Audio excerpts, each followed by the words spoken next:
You are listening to the Exitology Unlock Your Profits, Unlock Your Potential show on the number one global business talk and news network on the internet, IBGR, International Business Growth Radio, the world of business at your fingertips. This is episode number 7, The Gold Miller, the valuable, transferable business. Be sure to go to our website at exitology.com and download the show notes. So, we've been talking about comparing and contrasting the gold panner with the gold miller, with the gold miner. And a few minutes ago, I asked you, which would you choose to be? Would you choose to be a panner, prospecting all day long, hoping for the best, a miner, digging in deep into the trenches, working 60-hour plus weeks, or a miller, someone who takes a cut of everybody's labor, makes a lot more in the process, using their brain? We talked about how your answer might depend on which generation you're in.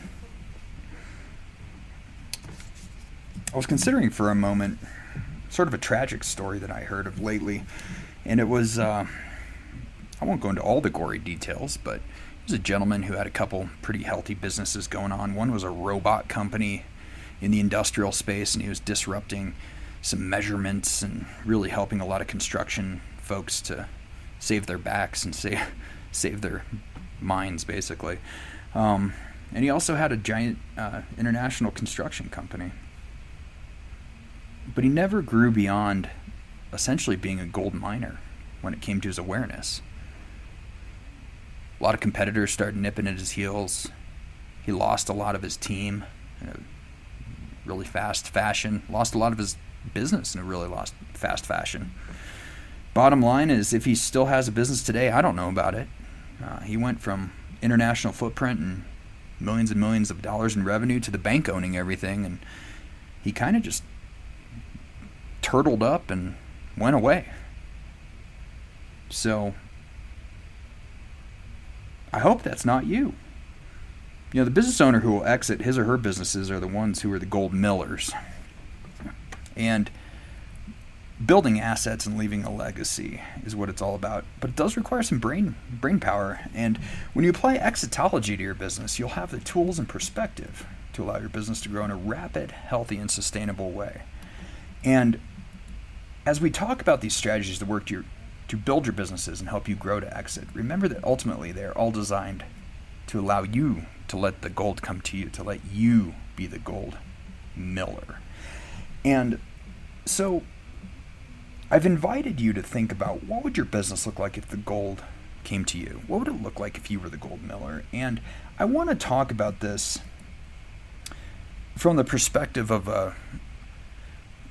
an exit planner. And I'm a member of a group called the Exit Planning Institute. And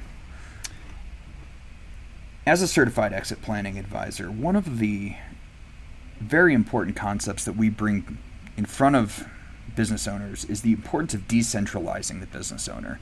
And this is becoming a gold miller on steroids. And so I just want to compare and contrast what it takes to build a business to exit. And so let's start with the business owner. We've been talking about the business owner characteristics, but you know, if a business that's dependent on the owner, which is to say they're still acting like gold miners, the owner is working more than 55 hours per week in their business. Still working those long hours, even though they might be in their 70s. And their business probably defines who they are as a person. Oftentimes, these business owners have an unbalanced personal and professional life, workaholism. Their wife might say things like, "I'm a work widow." Maybe you've heard that. Maybe you've been that person. Maybe you are that person. I don't know. Well, the business that's sellable, the business that has transferable value, it's independent of the owner.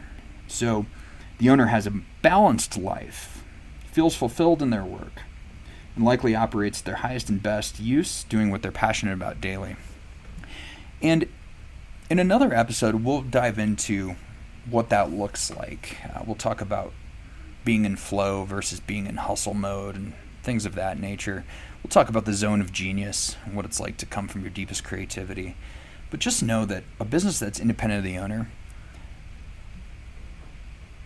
that business owner feels those feelings a lot more.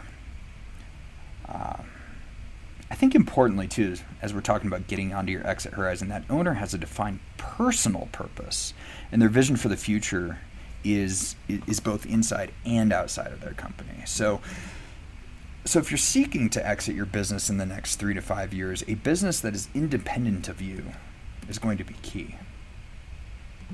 Now, let's look at these contrasts from the customer capital side of things. Customer capital, and we'll talk about a couple other capitals too. But capital eventually equals value, right? So in a business that's dependent on the owner, in other words, an unsellable one, the strength of the customer relationship is tied to the owner, not the brand. Customers are super concentrated. We see this all the time. It looks like a business, it smells like a business. What is it really? A smart engineering-minded person back in his 20s came up with a doodad and a way to make a lot of those doodads and sell them to some really big company or some really big provider. You see this in like aerospace manufacturing. You see this in a lot of you see this in all sorts of manufacturers, the B and C level manufacturers. What ends up happening is customers are highly concentrated and have a high likelihood of terminating the relationship with the company once the owner is gone. These are the businesses that, the owner will often say, oh, we never needed sales and marketing. I made it happen on my own. Well, if you're ever going to exit and extract the 80% of the value that's sitting in your business that's not really a business, you're going to need to bring in some sales and marketing. What's success look like? What's a business independent of the owner look like? Well, customers are attracted to the brand the company has created. Ta-da! Sales and marketing. And the belief in people, process, and cause and the solution that the company provides them. So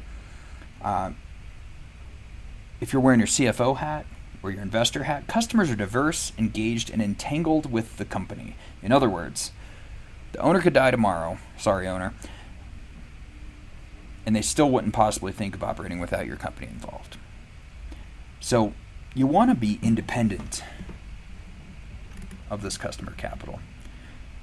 And again, we call this decentralizing the business owner. Now, what's structural capital? Well, if you've got a centralized business owner, it looks like the intellectual property, the SOPs, the training programs, all that stuff, it's not documented.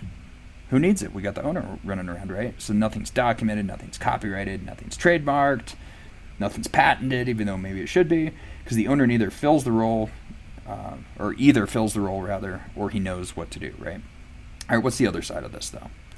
The decentralized business owner, the one who owns a business that's transferable, the one that'll unlock its value, has a clear vision, mission, and core values. People live by these. Has a 3-year strategy documented, and it's presentable company-wide. The processes are documented.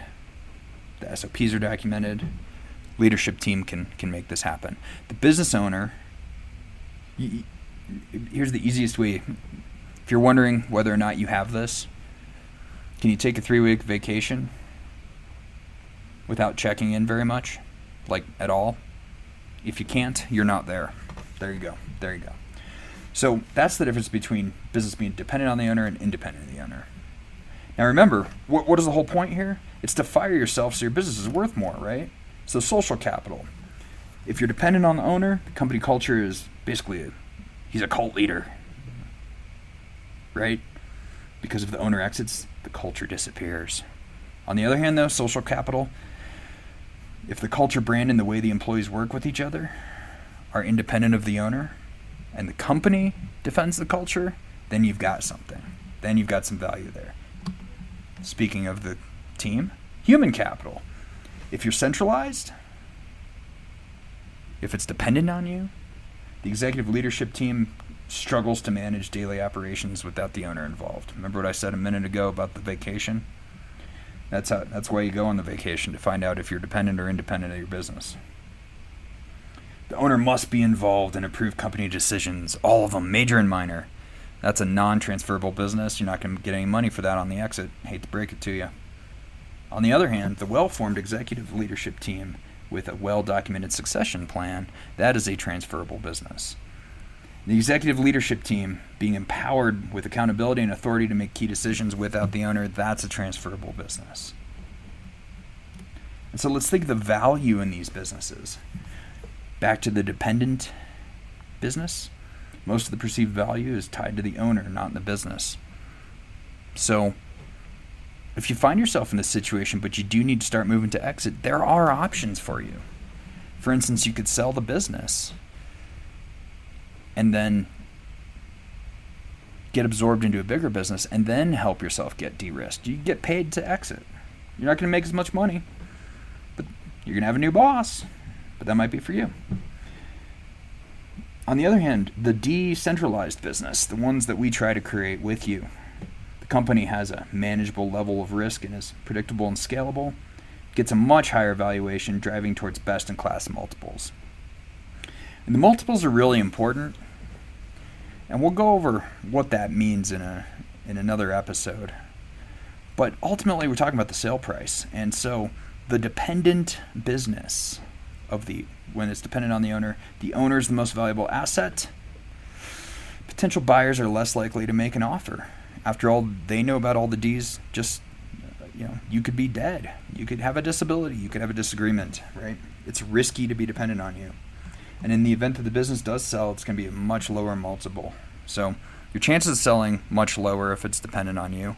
And if it does sell, you're going to get a lot less for it. The de-risk, decentralized business, though, strong tangible and intangible capitals, strong of all these different human capitals, social capitals, structural capital, customer capital, you're going to sell for a heck of a lot more. Higher multiple, a lot more people looking for it. So get objective. Know what you don't know and ask. And again, go back to that initial question. What would it be like for you to be the gold miller? We're going to take a short 2-minute break. When we return, we'll discuss more steps to unlock your potential and your business potential. Let's connect. Visit Exitology.com and click Contact Us. And if you have a question you'd like to hear us answer, go there and ask the question. See you in a few minutes.